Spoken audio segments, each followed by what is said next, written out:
Good morning दोस्तों, कैसे हैं आप सब। तो देखिए यहाँ पर किचन में खाने की तैयारी हो रही है।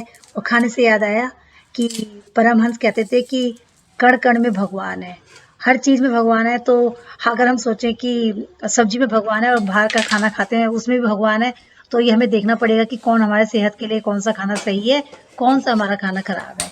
ऐसे एक बार एक महावत हाथी मतलब हाथी के ऊपर बैठ के महावत जी जा रहे थे और एक आदमी हाथी के आगे आ गया। महावत ने बोला कि भाई आगे से हट जाओ, हाथी नुकसान पहुंचाएगा। तो उसको ये बात पता थी कि कण कण में भगवान है। उसने हाथी को प्रणाम किया, पर हाथी के आगे वो आया तो हाथी उसको नुकसान पहुंचा के आगे निकल गया। तो महावत ने बोला कि भाई मैंने तेरे से बोला था हटने के लिए। तो उसने बोला था कि कण कण में भगवान है। उसने बोला कि अगर कण कण में भगवान है तो मैं तुझे बोल रहा था मेरे में भी भगवान है। मतलब अपना विवेक का प्रयोग करते, विवेक का इस्तेमाल करते हुए, सूझबूझ का प्रयोग करते हुए भी कुछ काम हमें करने चाहिए। तो सर्दियों में हमें ऐसा खाना नहीं खाना चाहिए जो ठंडा हो, खट्टा हो और जिससे हमें नुकसान हो। फिर उसके बाद हम डॉक्टर के पास जाएं, हजार हजार रुपए की दवाइयाँ लेके आएं। तो बस इसी तरह से मैं आज का अपना ब्लॉग शुरू करती हूँ कि खान पान भी हमें सावधानी से खाना चाहिए। हम बाहर का स्वाद वाला खाना खाएं, पर ये देखें कि हमारे शरीर को कोई कष्ट ना हो। और आजकल जिसको देखो सबको कोल्ड एंड कफ की बहुत प्रॉब्लम हो रही है। तो देखिए बैगन की सब्जी बातों में बन गई है। अब हम बना रहे हैं पास्ता। तो पास्ता बहुत सिंपल बनाया है। मैंने तो बोला कि बहुत तेल कम रखो और सब्जियां अगर आपके घर में है कोशिश करते, पर ऐसा होता है कई बार ना बड़ा आलस भी आता है। तो अभी मैंने काट दी सब्जियां, क्योंकि अगर आप कुछ पास्ता वैसे तो मैदे से बनता है, इतना अच्छा नहीं होता, पर उसमें सब्जियां डाल दो। और बहुत कम खाते हैं कभी कभी जब आपको लगता है कि कुछ ऑप्शन नहीं है ना। तो उसमें सब्जियां डाल के अच्छी तरह से हमने पास्ता भी बना दिया था और सब्जी भी बन गई थी। साथ में मैंने शकरकंदी भी उबाल दी थी। तो शकरकंदी इस सीजन में बहुत होती है। और पहले तो हम इतना यूज शकरकंदी नहीं लाते थे, पर अब हम ना शकरकंदी लेके आ रहे हैं। मतलब धीरे धीरे आपको बहुत सारी चीज़ें पता चलती है कि अभी अपना जो खान पान है अगर उसको चेंज करना पड़े अपनी सेहत के लिए तो कर लेना चाहिए। और अगर आपको उसमें करने में बहुत ज़्यादा मेहनत नहीं करनी पड़ी तो स्वीट पोटैटो तो ऐसा है कि उसे सिर्फ हल्का सा उबालना होता है और उसे आप किसी भी तरीके से खा सकते हो। उसे चटपटा बना के, हरा नमक डाल के, नींबू डाल के। और देखो स्वीट पोटैटो एक ऐसी मतलब अच्छा वो है, फल है, फल कह सकते हैं इसे मेरे ख्याल से, है ना। तो इससे कब्ज की समस्या भी नहीं होती है। और इसको जो इसका फाइबर होता है ये मेटाबॉलिज्म को बहुत तेज करता है। तो इससे कैल्शियम भी बहुत ज़्यादा होता है। तो जो बच्चे वीक हैं, जो कमज़ोर हैं, अगर वो इसे अपने डाइट में शामिल करें तो ये उनके हेल्थ के लिए बहुत अच्छा होता है। तो मैं आजकल स्वीट पोटैटो पूनम ले आती है, कभी हम भी ले आते हैं, तो उसे उबाल के खा लेते हैं। हाँ, अरनी थोड़ा सा मना करती है, पर हम कोशिश करते हैं कि हम इसे अपने डाइट में शामिल करें।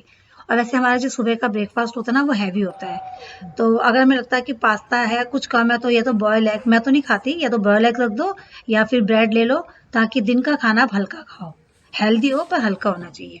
तो बस नाश्ते किचन के काम हो गए हैं, फिर यहाँ कमरे में आ गई हूँ मैं, कमरे की सफाई कर दी है। और अरनी को आज बहुत कोल्ड हो रहा था, पता नहीं उसे कैसे हो गया, जबकि वो बाहर की चीजें नहीं खाती है। 2 दिन से अचानक, और घर के अंदर है, उसके बावजूद भी उसे इतना कोल्ड हो गया ना। तो उसके लिए मैंने अपनी फ्रेंड की एक्सरसाइज देखी थी, डिम्पल है, वो योगा करती है। आपने देखा होगा दिवाली के ब्लॉग में मैंने उसे दिखाया, वो हमसे मिलने आई थी। तो वो बहुत टाइम से योग कर रही है। तो मैंने उसकी एक वीडियो देखी थी। तो मैंने अन्नी से बोला क्यों ना हम इसे ट्राई करें। तो इसमें पता क्या करना है, 2 बूंद हथेली में सरसों का तेल रखा और उसे अपनी छोटी वाली उंगली से एक नाक में घुमाना है और अंदर को दूसरी नाक से सांस लेनी है। तो अन्नी को मैंने कन्विंस कराया, अन्नी ना अच्छी है, वो मान लेती है बातें।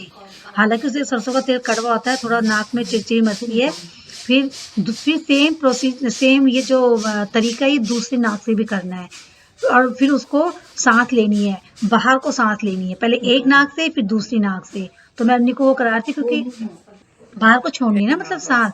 तो अन्नी को करा दी कि अन्नी से आपकी जो नाक है ना जो ब्लॉक हो रखी है वो खुल जाएगी। तो अन्नी ने करा और उसको फर्क हुआ। मतलब आपको अगर बहुत ज्यादा कोल्ड है तो दिन में 2 बार जरूर करनी चाहिए ये एक्सरसाइज। और उसको इतना कोल्ड हो रहा था, मेरे से ना रहा नहीं गया। मतलब मैं देख रही हूँ बड़ी सुस्त हो गई है, ढीली हो गई है, कह रही मेरी नाक बंद हो रखी है। तो फिर फटाफट मैंने जो भी घर में फ्रिज में जो भी सब्जियां थी, गाजर थी, कैप्सिकम थी, और मैंने खूब सारा इसमें अदरक और लहसुन काट लिया और उसको हल्का सा सौते किया और उसका सूप बनाया। मैंने उसमें कुछ नहीं डाला। खराब हो गई। और मेरी ना जो थोड़ी सी क्लिप ना वीडियो ये इसकी ये खराब हो गई, तो ये पूरा आ नहीं पाया। बस उसमें मैंने थोड़ा-सा आखिरी में थोड़ा-सा जो उसकी ग्रेवी को थिक करने के लिए ये कॉर्न स्टार्च को पानी में मिला के डाला था। बस इसमें काली मिर्च डाली है और काला नमक डाला है और कुछ नहीं डाला इसमें।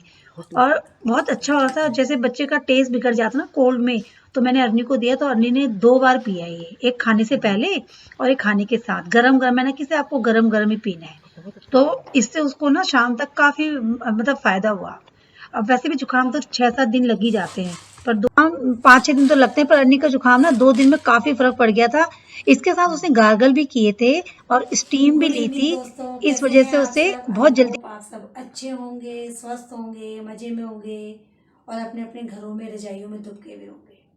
मैं भी रजाई में थी, अभी तक कंबल में थी, पर मुझे बाहर निकलना था, पालक लेके आना था क्योंकि पालक नहीं था। खांसी की दवाई भी लेके आई क्योंकि अरनी को खांसी हो रही है और उसकी नोज ब्लॉक है। तो अब थोड़ी सी ठीक हो गई। अब ठीक हो गई। कल से हम बहुत उसके साथ वो कर रहे हैं, पर अरनी समझदार है। एक तो सरसों की तेल वाली उसने एक्सरसाइज करी, नाक में दोनों साइड डाल के, तो उससे उसे काफी रिलीफ मिला है। और क्या कहते हैं, दूसरा उसने सूप भी पिया 2-3 बार, 2 बार सूप पी उसको लिया। चाय दे रहे हैं, अदरक वाली काली मिर्च वाली चाय। चाय उबल, देखो ये चाय उबल रही है। हाँ तो बस अभी हम करेंगे शाम के खाने की तैयारी। तो इसी वजह से कि उसको दाल कहती, दाल कल भी बनाई थी तो दाल अच्छी लगती, तो हमने सोचा पालक, क्योंकि उसे दाल पालक बहुत पसंद है। और वैसे ना कहते भी हैं सूप जब जुकाम होता है तो लिक्विड चीज ज्यादा पीनी चाहिए। हाँ, सपोज आपको रोटी चावल खाने का मन नहीं कर रहा, पर आप जितना लिक्विड पी सकते हो वो पी लो। दाल पी सकते हो, गर्म पानी ले सकते हो, है ना। ये चीजें सूप ले सकते हो। रेडीमेड मिलते हैं, अगर नहीं बनाते। मैंने फर्स्ट टाइम बनाया सूप अरनी के दिन में, पर अच्छा बना था वो। पर उसकी हालत, उसकी नोज इतनी ब्लॉक थी ना, तो मैंने तब जाकर सोचा कि मैं चलो सूप बनाती हूँ। तो मैंने भी वीडियो देख के सूप बनाया था, वो बहुत अच्छा बना था। अभी भी बचा रखा उसके लिए एक बाउल में, अभी रात को भी पी लेगी खाना खाने से पहले। तो बस हम करेंगे हम खाने की तैयारी। तो हम अपना ब्लॉग यही खत्म कर रहे हैं। अगर आपको हमारा ब्लॉग अच्छा लगे तो प्लीज कमेंट सेक्शन में हमें जरूर लिखिए, और नए हैं तो सब्सक्राइब कीजिए और पुराने हैं तो बने रहिए। फिर मिलेंगे आपको नए ब्लॉग में। तब तक के लिए शुभ रात्रि। अपना ख्याल रखिए, स्वस्थ रहिए, प्रसन्न रहिए, मुस्कुराते रहिए और अपने आसपास स्वच्छता फैलाइए। Good night, tata, bye bye.